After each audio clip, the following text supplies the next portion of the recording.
Hey everybody, GC13 here. OKKO takes place in a crazy world. From the very first episode, it shows us that there are so many different kinds of heroes and villains that call it home. While we spend a lot of time focused on the bodega and the rest of the plaza, learning about the heroes who shop and work there, we do get a few episodes where we get to meet some heroes from far away. Like, very far away. You see, OKKO uses its broad scope to include a lot of crossover episodes. The first one we ever got was A Hero's Fate in Season 1. Relatively modest as far as crossovers go, it brought in Hero from series creator Ian Jones-Quartey's old webcomic, RPG World, to finally give him an ending. After that came The Power Is Yours, featuring Kwame and Captain Planet helping the Plaza deal with the evil Dr. Blight and her global warming machine. In Season 2 we got the big crossover Nexus. Unlike all of OKKO's other crossovers, the Nexus brought in characters from not one, but 3 shows. Garnet from Steven Universe, Raven from Teen Titans Go, and Ben from Ben 10. In a way, it even includes more than that, as Strike has been busy eradicating every Cartoon Network hero we can find, and we see their statues littered around the city. The very next episode was Monster Party, another crossover, where we meet Enid's old friends from Ghoul School. Not only does this give us another look at Enid's younger days back when she was a witch, before she became a Winja. Please stop saying Winja. But those friends of Enid's happen to be the characters from Scooby-Doo and the Ghoul School. Finally, Season 3 gave us our last crossover. Let's meet Sonic. Look, if you're an old fan of Sonic, then this one was just particularly awesome. It's great that OKKO was able to get so many original voice actors for their crossovers, but Sonic has had a few voice actors in his time. If they had been able to get Jaleel White instead, that would have been way past cool.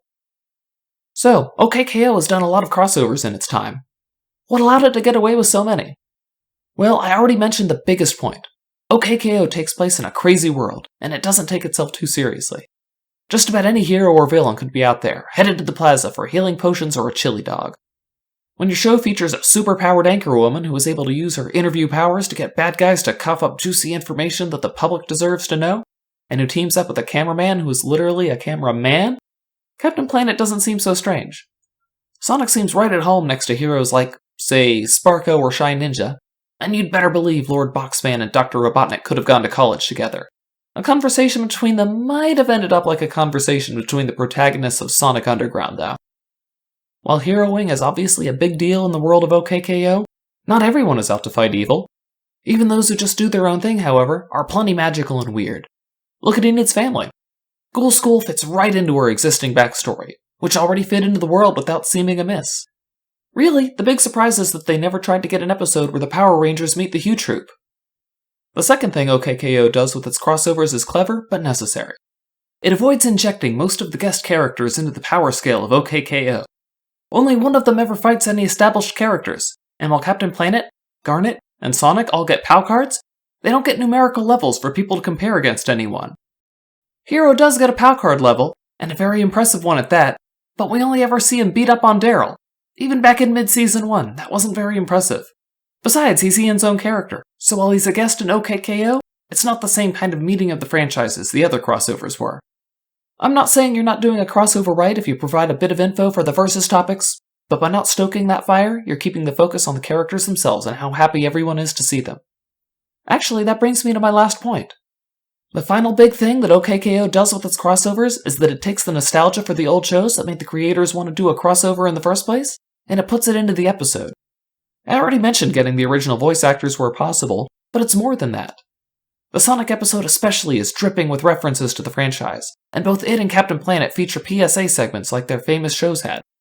Crossover Nexus may not have nostalgia to weave into itself, as its crossover characters are from current series, but it does portray each guest character well, making sure each of them gets to show off, and it even selects Garnet for a tender moment with KO at the end. Even if you've never watched Scooby-Doo and the Ghoul School, the storyboarders for Monster Party have, and they were able to bring the characters back, giving Enid a fully fleshed out group of friends who always knew about and accepted her nature as a closet ninja.